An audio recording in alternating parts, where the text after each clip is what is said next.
हरियाणा की चर्चित अशोका यूनिवर्सिटी में क्या सेक्स चेंज या फिर धर्म परिवर्तन का रैकेट चलाया जा रहा है? यह आरोप यूनिवर्सिटी पर आखिर क्यों लग रहे हैं? आखिर को यूनिवर्सिटी के रजिस्ट्रार हरियाणा महिला आयोग के आगे चुप रहे? उन्होंने एक भी सवाल का जवाब क्यों नहीं दिया? और कैसे एक लड़की के लापता होने से यूनिवर्सिटी तमाम आरोपों से घिर रही है, तमाम सवालों के निशानों पर भी आ रही है? और आखिर क्यों हरियाणा महिला आयोग ने कहा है कि अब यूनिवर्सिटी के खिलाफ एनआईए या फिर सीबीआई भी जांच कर सकती है? क्या हुआ है मैं आपको बताऊंगा। नमस्कार, आप देख रहे हैं की दहाड़, मैं हूं आपके साथ हूं पांडे। रोहतक के रहने वाले प्रोफेसर दंपत्ति 2019 में अपनी बड़ी बेटी का सोनीपत की चर्चित यूनिवर्सिटी, हरियाणा की मशहूर यूनिवर्सिटी अशोका यूनिवर्सिटी में एडमिशन कराते हैं। बीए प्रोफेशनल कोर्स में 3 साल की पढ़ाई थी और साथ में एक एडिशनल कोर्स था, यानी 4 साल की कुल पढ़ाई थी। सब ठीक चल रहा था, लेकिन अचानक से साल 2023 आता है, जहां अक्टूबर के महीने में उनकी बेटी अचानक घर से लापता हो जाती है। परिवार वालों को कुछ पता नहीं होता। पुलिस में शिकायत दर्ज करवाई जाती है और पुलिस फिर कॉल ट्रेसिंग करती है, जहां उस लड़की की लोकेशन उसी की यूनिवर्सिटी के एक प्रोफेसर के घर पर, महिला प्रोफेसर के घर पर मिलती है। यह देखकर परिवार वाले दंग रह जाते हैं। उन्हें लगता है कि हमारी बेटी आखिर इसके घर पर क्यों है, और जब वो पुलिस के साथ वहां जाते हैं तो वहां उन्हें उनकी बेटी नहीं मिलती। लेकिन उन्हें यह पता चलता है कि ठीक उनकी शिकायत कराने के बाद, लापता होने के बाद अगले 4 दिन बाद, यानी कि 28 अक्टूबर को उनकी बेटी कोर्ट में पेश होकर यह कहती है कि आई एम एन एडल्ट, मैं वयस्क हूं और मैं मेरी मर्जी से परिवार वालों से अलग रहना चाहती हूं। मुझ पर किसी का कोई भी दबाव नहीं है। परिवार वालों को यह भी जानकारी मिली कि इस दौरान उनकी बेटी कॉलेज की ही 2 अन्य महिला प्रोफेसर के साथ पेश होने आई थी। इसी पर परिवार वालों को शक भी हुआ कि हमारी बेटी इन महिला प्रोफेसर के साथ आखिर पेश होने क्यों आई थी, और वो भी हमें पता क्यों नहीं चला। वो तो किसी के जरिए पता लगा कि उनकी बेटी कोर्ट में पेश हुई थी। ठीक है, और इसी पूरे घटनाक्रम के बाद अब उनकी बेटी को लापता हुए 4 साल हो चुके हैं। उन्हें नहीं पता उनकी बेटी कहां है, लेकिन उन्होंने आरोप लगाया कि अशोका यूनिवर्सिटी में ही कोई रैकेट चलाया जा रहा है, क्योंकि जो उसकी कॉलेजमेट थी, जो उसकी साथ की सहपाठी थी, एक छात्रा थी जो कि एक मशहूर एक्टिविस्ट, जिन्हें कि मैग्सेसे पुरस्कार भी मिल चुका है, उनकी बेटी है। और वो लड़की लोगों का जेंडर चेंज कराने के लिए फंडिंग जुटाती है। तो परिवार वालों को शक है कि उनकी बेटी का जेंडर चेंज कराया गया है, क्योंकि उनकी बेटी के अकाउंट से उसी मैग्सेसे पुरस्कार विजेता की बेटी को पैसे ट्रांसफर किए गए, जो कि जेंडर चेंज कराने के लिए फंडिंग जुटाती है। तो ऐसे में मां बाप को शक है कि उनकी बेटी का शायद जेंडर भी चेंज कराया गया है, उसका माइंड वॉश किया गया है। परिवार वालों का धर्म परिवर्तन पर भी यह आरोप है कि उनके घर से उन्हें एक प्रमाण पत्र मिला, जिसमें उनकी बेटी का नाम बदलकर सोएसा रख चुका है। यानी सोएसा उन्हें हिंदू नाम नहीं लग रहा है, तो उनका यह भी शक है कि उनकी बेटी का धर्म परिवर्तन कराया गया है। परिवार वालों को लगातार शक गहरा रहा है, इसलिए उन्होंने 10 महीने पहले महिला आयोग में शिकायत दर्ज कराई, जिसके बाद महिला आयोग ने मामले की सुनवाई शुरू की है और महिला आयोग ने समन भी पेश किए, जहां यूनिवर्सिटी के रजिस्ट्रार पेश हुए। लेकिन इस दौरान उन्होंने महिला आयोग के सवाल का एक भी जवाब नहीं दिया, जिस पर महिला आयोग की चेयरपर्सन रेणु भाटिया ने नाराजगी जाहिर करते हुए हैरानी भी जताई कि आखिर ये चुप क्यों है, आखिर इन्हें पता क्यों नहीं है।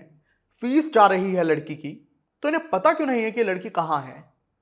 और जब इस मामले में तमाम सबूत भी दिए जा रहे हैं कि फंडिंग गई एक लड़की के खाते में, उनकी बेटी के खाते से, जो कि जेंडर चेंज के लिए फंडिंग करती है, तो इन्हें कुछ पता क्यों नहीं है, चुप क्यों बैठे हैं। और महिला आयोग का एक और बात पर शक इसलिए गहरा रहा है क्योंकि महिला आयोग ने अभी तक उस लापता लड़की को समन नहीं भेजा है, क्योंकि महिला आयोग को उसके बारे में कुछ पता ही नहीं कि वो कहां रह रही है।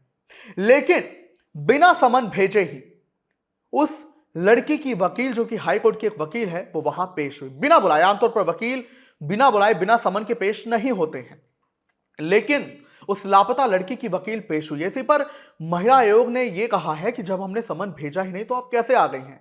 और उन्होंने यह भी शक जाहिर किया है कि लड़की 4 साल से लापता है, उसका कमाने का जरिया क्या है, किसी को कुछ नहीं पता। तो आखिर उस लड़की को कौन पैसा दे रहा है कि वो एक हाई कोर्ट की वकील की फीस अफोर्ड कर पा रही है। जब उसका कुछ अता पता नहीं है, तो कैसे एक हाईकोर्ट की महंगी वकील को अफोर्ड कर पा रही है। इस पर अपने आप में शक गहराता है कि क्या कोई एनजीओ या क्या कोई शख्स उसके साथ जुड़े हैं जो उसे पैसा दे रहे हैं? क्या सच में कोई रैकेट चल रहा है, फिर चाहे वो जेंडर चेंज का हो, चाहे वो धर्म परिवर्तन का हो? इसी पर महिला आयोग ने नाराजगी जाहिर की। साथ ही उन्होंने कहा है कि अब हम जांच करवाएंगे कि अशोका यूनिवर्सिटी में बीते कुछ सालों में आखिर कितनी लड़कियां लापता हुई हैं। आज हमारी पंचकुला की हेयरिंग के दौरान एक मुख्य रूप से जो केस आया वो अशोका यूनिवर्सिटी का केस था, जिनको हमने दूसरी बार बुलाया है यहाँ पे।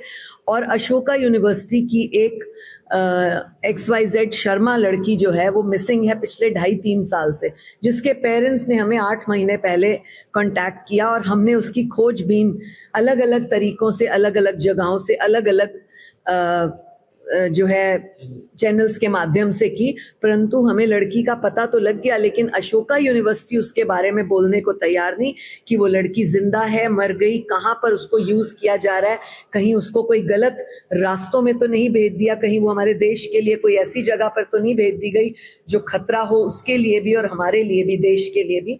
ये सारा सब करने के बाद 2 बार हमने यूनिवर्सिटी के ऑफिशियल्स को बुलाया। कई बार वकील भेजते हैं जिसको पूरी बात नहीं मालूम होती।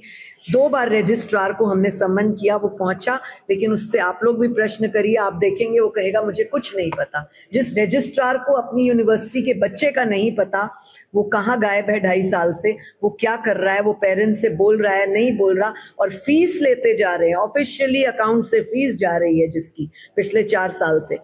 रजिस्ट्रार का यूनिवर्सिटी का कहना है कि वो हमारे यहाँ पढ़ती नहीं, तो फिर 4th ईयर में फीस क्यों ली?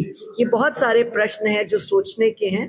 और अब पेरेंट्स ने हमसे डिमांड की है कि कृपया करके हमारी बच्ची को ढूंढा जाए और ये केस NIA को दिया जाए, क्योंकि इसमें विदेशी एजेंसियां उनको फंड कर रही हैं, NGOs को, जिनके उन्होंने नाम दिए हैं, या फिर CBI से हमारी बच्ची को ढूंढवा कर जांच की जाए। तो आपका एक्शन क्या रहेगा? हम लोग तुरंत प्रभाव से उनकी डिमांड पूरी करेंगे और लिखेंगे, ताकि देश में और भी कोई बच्चे, और भी कोई यूनिवर्सिटियां, और भी किसी स्थान पर पेरेंट्स अगर हताहत हैं तो हम उनका सहयोग कर सकें। और उन्होंने ये भी कहा है कि अगर अशोका यूनिवर्सिटी ऐसे ही आगे कायम रही, यानी उन्होंने हमारा सहयोग नहीं किया जांच में, तो फिर हम NIA या फिर CBI से इस मामले की जांच के लिए सिफारिश करेंगे, क्योंकि मामला अपने आप में गंभीर और गहरा है। एक लड़की लापता हुई, कुछ अता पता नहीं, माँ बाप को शक है कि धर्म परिवर्तन हुआ है, जेंडर चेंज हुआ है। साथ ही यूनिवर्सिटी लगातार कह रही है हमारा इस मामले से कोई लेना देना नहीं है, और परिवार कह रहा है कि इस पूरे मामलात में 3 महिला प्रोफेसर इस यूनिवर्सिटी की शामिल है, यानी यूनिवर्सिटी का सहयोग नहीं मिल रहा है महिला आयोग को। और सवाल यह भी है कि आखिर वो लड़की जो कितने सालों से लापता है, वो कहां से हाईकोर्ट की वकील की फीस अफोर्ड कर पा रही है, और आखिर कैसे ये सारा मामला जुड़ा है? क्या वाकई में कुछ NGO की भूमिका इसमें गंभीर है, शक के दायरे में है? आप क्या कहेंगे इस पूरे मामले पर? कमेंट्स में जरूर बताएं।